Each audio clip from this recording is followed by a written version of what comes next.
in our first off the ball segment, we wanted to touch on this because yesterday we usually don't dip into the college ranks. We'll obviously talk some draft more closer to draft season, but there was some NIL nonsense going down a day ago. If you guys want here's a full breakdown for you if you're not up to speed on the timeline. We had UNLV quarterback Matthew Sluka, who was reportedly by himself, he said, claimed was offered $100,000 to transfer there this past year. They're 3-0. They're doing well. He claims now, and not a lot of people refuting this, that he's only been paid $3,000 of that $100,000. So he said, I'm going to take my ball and go home.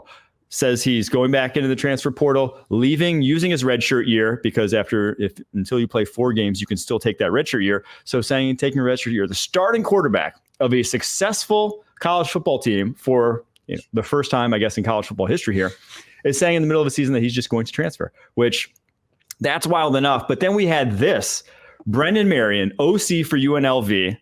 His agent is Carl Reed, who works for 247 Sports, tweeted out all financial commitments for UNLV QB Matthew Sluka were completely met. So a guy who's acting as an independent reporter here. Do they have receipts? Kind of working as a mouthpiece. So it's still being worked out what actually is going down At the end of the day, what does the paper trail tell you? And I mean, we knew when these NIL things started first coming about that there was going to be some gray area. There's going to be some really crappy things that went down. Obviously, it's good that guys are getting paid. But at the end of the day, these guys aren't meant to be doing contracts. These guys aren't reading, legal paperwork and figuring out exactly when they're due, what they're due, why they're due, the amounts of money they are. They're promised things like when you go on a recruiting trip, we promise you you're going to be the starting quarterback, or we promise you can wear number 69. Yeah. Well, you know what? In this case, they promised him 6 figures. They gave him 4K, and they say, that's it, homeboy. So, I mean, my advice to these guys, get somebody who knows how to read contracts. Get an agent. It's worth it. And also, my other thought, maybe a non sequitur. Stop repeating years. Stop doing gray shirts, red shirts.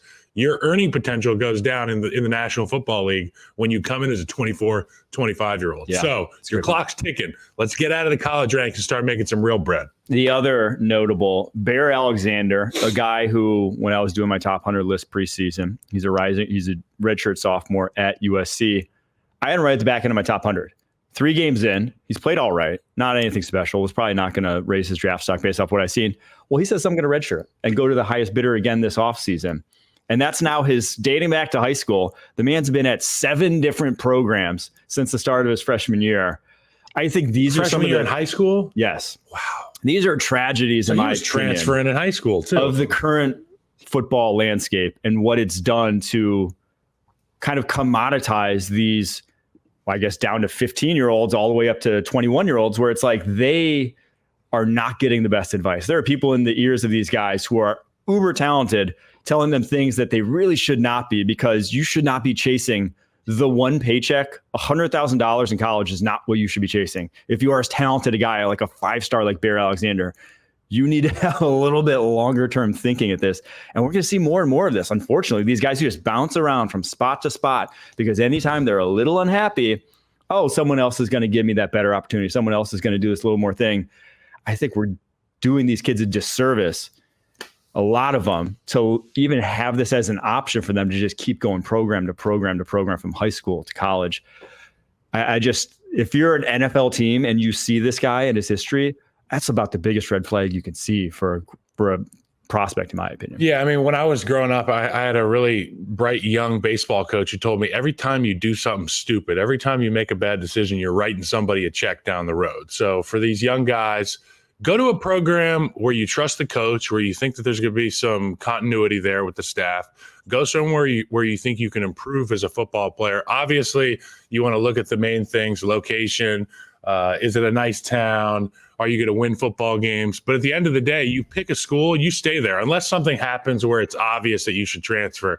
If you get taken over as the starter going into your junior or senior year and the clock's ticking, Yes, we understand that some guys, there are reasons for this transfer portal to be kosher and reasons that it does work well. But at the end of the day, if I'm a coach and I see you switching, jumping ship every year, if something doesn't go exactly your way, I don't want you on my team. I want the guy who bled, sweat, and cried with his one group for 4 or 5 years sometimes on my team. Yeah, I think look no further than Arch Manning, who obviously is getting some very good advice in his corner from like, how do you make it to be the end destination, which is, Super Bowl winning quarterback, right? That's what those guys want.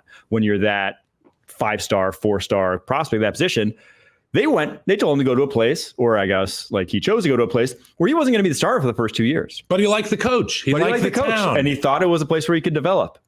And that is far more important than, again, I know $100,000 is a lot of money to people, but that won't last long.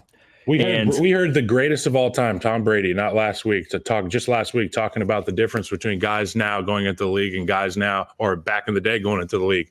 These guys are coming off of teams. They've been on 4 or 5 teams. They haven't been in a program. Mm-hmm. You haven't been able to develop that camaraderie. Maybe you don't know how to be a good teammate yet. If you're only there for 6 months, you're only with these guys for 6 months at a time. You're mercenary. During the season, you're a soldier of fortune at this point. You're a private contract. You're a private football contractor.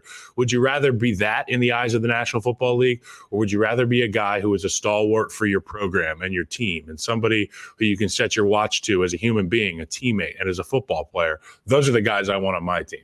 Yeah, agreed. I will say I do think NIL and the transfer portal benefits guys from whether it's FCS, whether it's lower level power FBS, them getting their looks, transferring up, shall we say. Like Carson Steele, for example. Yeah, going from Ball State to UCLA, or guys going from smaller programs to bigger programs, raising their draft stock, raising their ability to showcase their talents against better competition. Those guys benefit. But the 5-star that starts at Georgia, then goes to Alabama, then goes to USC, like a Jermaine Burton, a lot of times those guys come out, with some red flags about their character because they didn't have to be good people in the program. They didn't have to develop.